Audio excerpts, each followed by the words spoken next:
Jadi pertama-tama aku mau ngejelasin kenapa pertanyaan nomor 1 ini butuh kesebangunan segitiga.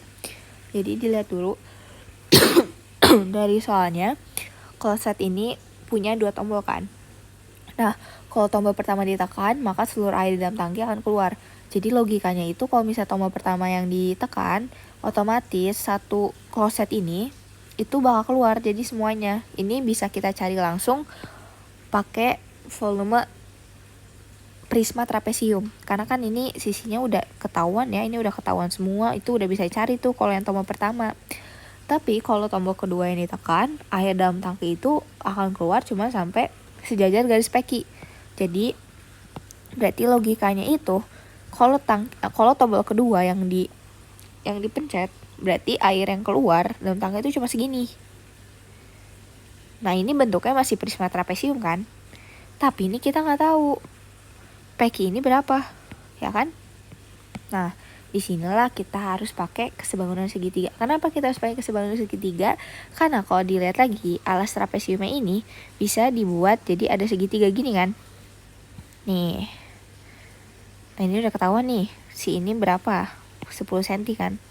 Sejajar sama yang ini nih. Nah, tapi kita belum tahu yang ini berapa, yang ini berapa. Nah, sebelumnya aku mau jelasin singkat dulu tentang kesebangunan segitiga. Sebenarnya ini ya singkat banget sih, tapi kalau mau explore materinya lebih jauh, judulnya itu kesebangunan segitiga ya.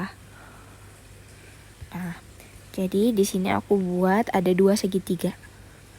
Nah, suatu bangun datar itu dikatakan sebangun apabila perbandingan antara sudut mereka itu sama. Jadi ukurannya nggak perlu sama, asalkan perbandingan antara sudut itu sama. Misalnya, segitiga kecil yang ini, kegedean. Bentar. Segitiga kecil yang ini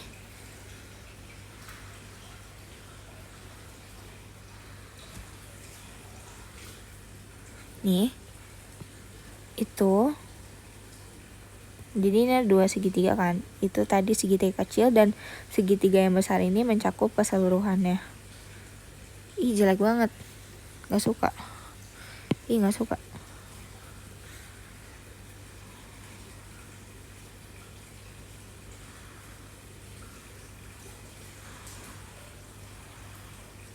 Maaf ya, ini malah kayak ngegambar gitu, kayak mau warnai, tapi yaudah. Jelek banget, gak suka. Udahlah, bodo amat. Nah, jadi apa yang dimaksud kesebangunan? Jadi di sini kan segitiga ini ada sisi, yaudah anggap aja ini ada sudut di sini lah ya. Nah, ini kan berarti jadi sisi depan. Ini jadi sisi miring, yang ini samping ya kan. Nah, terus yang ini jadi sisi depan segitiga yang besar, ini jadi sisi miring, sisi samping segitiga yang besar, dan ini jadi sisi miring segitiga yang besar. Nah, kita lambangin aja si segitiga kecil ini, depannya sebagai X, sampingnya sebagai Y, minya sebagai Z. Jelek banget, maaf ya. Nah, ini sebagai X aksen, Y aksen, dan Z aksen. Nah, jadi segitiga itu dikatakan sebangun apabila perbandingan sudutnya sama kan. Berarti X per Y itu sama aja kayak X aksen per Y aksen. Nah, jadi daripada X gini, kita langsung aja bikin pakai yang ada angkanya.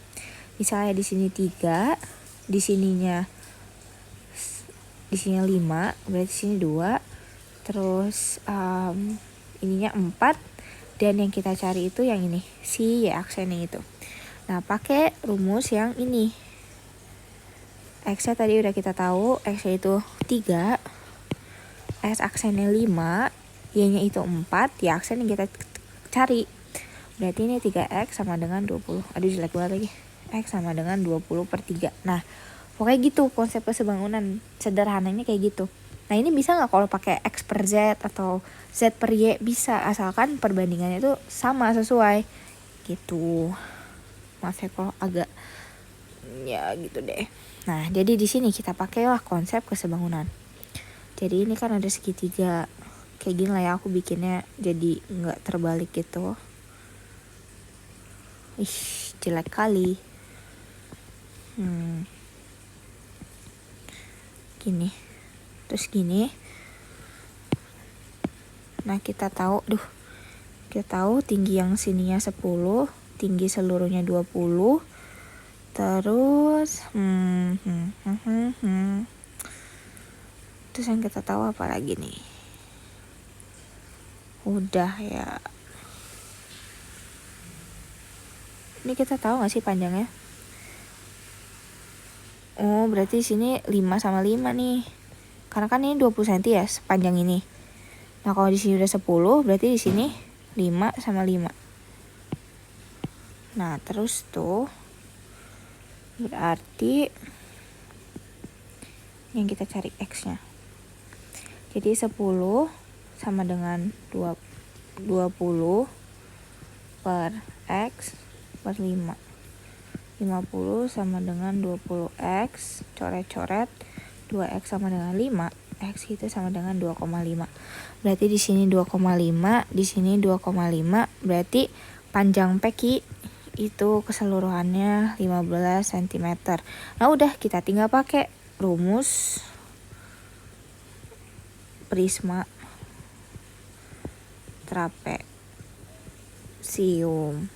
Nah itu berarti rumus prisma trapesium itu kalau nggak salah sisi A ditambah sisi B dikali tinggi trapesium dibagi 2. Nah baru dikali, karena dia prisma dikali tinggi prismanya. Berarti A-nya 15 ya. Ini kan 2,5 sama 10 kan. Berarti di sini 15 tambah ini yang jadi B-nya 20 dibagi 2 dikali tinggi prismanya itu 10. Tinggi trapesiumnya 10. Nah, tinggi prismanya itu berarti yang ini kali 40. Jadi kan ini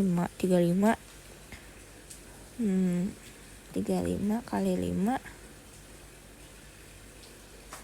Gini gak sih? Iya. Yo nggak bisa ngitung. Ntar kalau ada yang salah aku ini.